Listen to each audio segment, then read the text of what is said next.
అల్లూరి సీతారామరాజు జిల్లా చింతపల్లిలోని గ్రామ దేవత ముత్యాలమ్మ జాతర సందర్భంగా మాజీ మంత్రి గుడివాడ అమర్నాథ్, మాజీ ఎమ్మెల్యే కె భాగ్యలక్ష్మి బుధవారం మధ్యాహ్నం ముత్యాలమ్మ తల్లి ఆలయంలో పూజలు నిర్వహించారు. ఈ కార్యక్రమంలో ఎంపీపీలు అనుషాదేవి, బోయిన కుమారి, చింతపల్లి జెడ్పీటీసీ పోతురాజు బాలయ్య, సర్పంచ్ దూర్య పుష్పలత,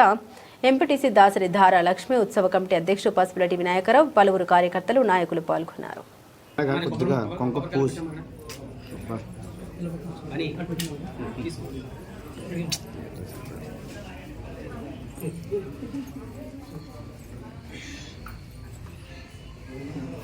అమ్మ ఇట్లమ్మా ఇటు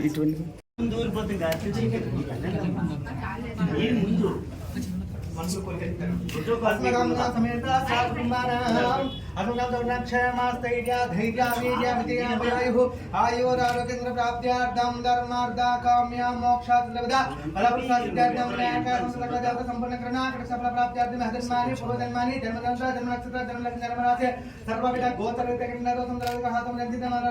నాయకత్వం అలాగే కమిటీ సభ్యుల తాలూకా ఆధ్వర్యంలో అమ్మవారి ఆశీస్సులు తీసుకోవడానికి రావడం జరిగింది.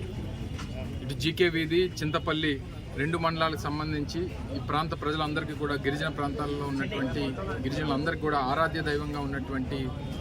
ఈ అమ్మవారు వారి ఆశీస్సులు ఉంటే మేమందరం బాగుంటాం అనేటువంటి ఒక నమ్మకంతో చాలా ప్రతిష్టాత్మకంగా దాదాపు 4 రోజుల పాటు ప్రతి సంవత్సరం నిర్వహించేటువంటి ఈ జాతర సుమారు 2 లక్షల మంది భక్తుల్ని తీసుకుని వచ్చి అమ్మవారి తాలూకా ఆశీస్సులు అందుకునేటువంటి విధంగా, ప్రతి సంవత్సరం వారు చల్లగా ఉండేటువంటి విధంగా, వారికి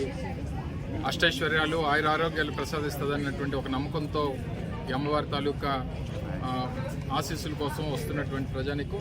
నేను కూడా తెలుసుకొని అమ్మవారి ఆశీస్సులు తీసుకుందామని చెప్పి ఈరోజు రావడం జరిగింది. మరి కమిటీ సభ్యులు కానీ, మా పార్టీ నాయకత్వం కానీ అంతా కూడా చాలా సాదరంగా వారు ఆహ్వానించి, గౌరవించి అమ్మవారి ఆశీస్సులు తీసుకునేటువంటి దానికి అవకాశం కల్పించారు. తప్పకుండా అమ్మవారి దీవెనలు ఈ ప్రాంతంలో ఉన్నటువంటి ప్రతి గిరిజన బిడ్డకి, ఈ ప్రాంతాన్ని నమ్ముకొని ఉన్నటువంటి ప్రతి ఒక్కరికి ఉండాలని చెప్పి అమ్మవారిని కోరుకుంటూ, అమ్మవారి మరింత ప్రసిద్ధి చెందాలని, ఈ ప్రాంతమే కాకుండా ఈ పరిసర ప్రాంతాల్లో ఉన్నటువంటి ప్రజల్ని మరింత ఆకర్షించాలని, వారి తాలూకా ఆశీస్సులు ఈ ప్రాంత ప్రజలకు ఉండాలని చెప్పి మరొకసారి హృదయపూర్వకంగా కోరుకుంటున్నాను. Thank you.